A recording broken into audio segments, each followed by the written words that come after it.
আর আওয়ামী লীগ না থাকাতে আমাদের দামও দেয় না কেউ। জামাত 6 বছর আওয়ামী লীগের দালাল, আওয়ামী লীগ আইলো, আওয়ামী লীগ ঘুমায় থাকবে না। এই গণ অভ্যুত্থানের পরে যে রাজনৈতিক বন্দোবস্ত আপনারা দেখলেন, সব মিলে এক জায়গায় করতে পারবেন যে 100 জন আওয়ামী লীগ নেতা পদত্যাগ করছে, 100 জন পদত্যাগ করছে, কেউ দেখাতে পারবে? তার মানে আওয়ামী লীগের লোকেরা যে অবস্থায় ছিল সে অবস্থায় রয়েছে, এইটা আপনাদেরকে মানতে হবে। এবং এই মানুষগুলো খুব অল্প সংখ্যক দেশ ত্যাগ করছে, সব দেশেই আছে, খুব বড় বড় নেতারা জীবনের ঝুঁকিতে তারা এখান থেকে চলে গেছে। তার মানে আওয়ামী লীগ যেই শক্তি সামর্থ্য নিয়ে ছিল, যেটা গোপালগঞ্জে দেখাইছে, এটা সারা বাংলাদেশে এরকম আছে বলে আমি এর আগে বলেছিলাম। তারা তো কেউ পদত্যাগ করেনি। তো সেই জায়গা থেকে যারা মানে হলো এরকম একটা ভাব নিচ্ছেন যে অমুককে মানে আপনি বিশাল বড় তালেবর হয়ে গেছেন, তালেবর বলতেছি, ঠিক আছে, যারা নিজেদেরকে বিশাল বড় তালেবর মনে করতেছেন, বিএনপি যদি একটু গা ছাড়া দেয় তাহলে আপনাদের তালেবরই তালুক কিছু থাকবে না, ঠিক আছে। এমন একটা ভাব দেখায় এক একজন যে বিএনপির প্রতিদ্বন্দ্বী, তাই না? দেখায় না এরকম?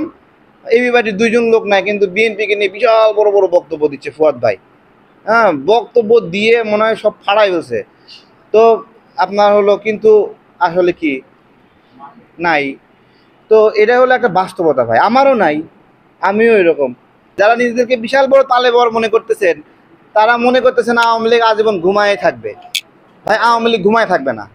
এবং যারা এই নকল তালেবরি দিয়ে বিশাল কিছু দেখাচ্ছে, নকল তালেবরি বলতেছে এই জন্য, মানে যে আওয়ামী লীগকে ভয় পায় সেই হলো ভুয়া। আমার কথা বোঝেন, আমি তারে কিন্তু আওয়ামী লীগকে কোনোদিন ভয় পাইনি, আওয়ামী লীগ থাকা অবস্থায় ভয় পাইনি, এখনো ভয় পাইনি। কিন্তু দেখবেন অনেকে খালি ভয় দেখায়, আওয়ামী লীগ আইলো, আওয়ামী লীগের পুনর্বাসন ভয় দেখায়।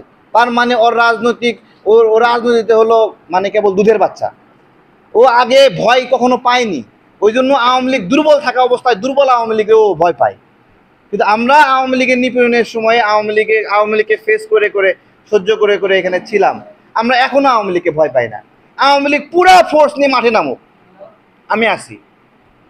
আর আওয়ামী লীগ না থাকাতে আমাদের দামও দেয় না কেউ, বুঝছেন? আওয়ামী লীগ যখন ছিল, একদিকে আওয়ামী লীগ লাঠি নিয়েছিল, এখন আমি আরেকদিকে লাঠি নিয়েছি।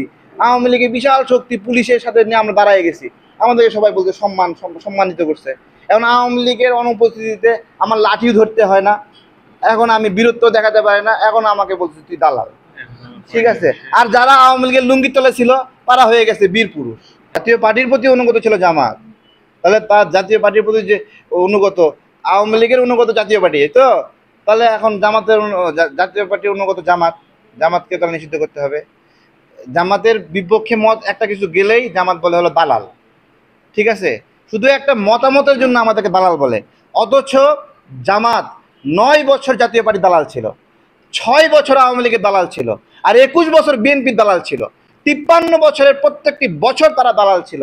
এখন আমাদেরকে এসে বলে একটা মতামতের জন্য দালাল, ঠিক আছে। আমরা তো ধানের শীষ প্রতীক নির্বাচন করিনি, আপনারা করছেন।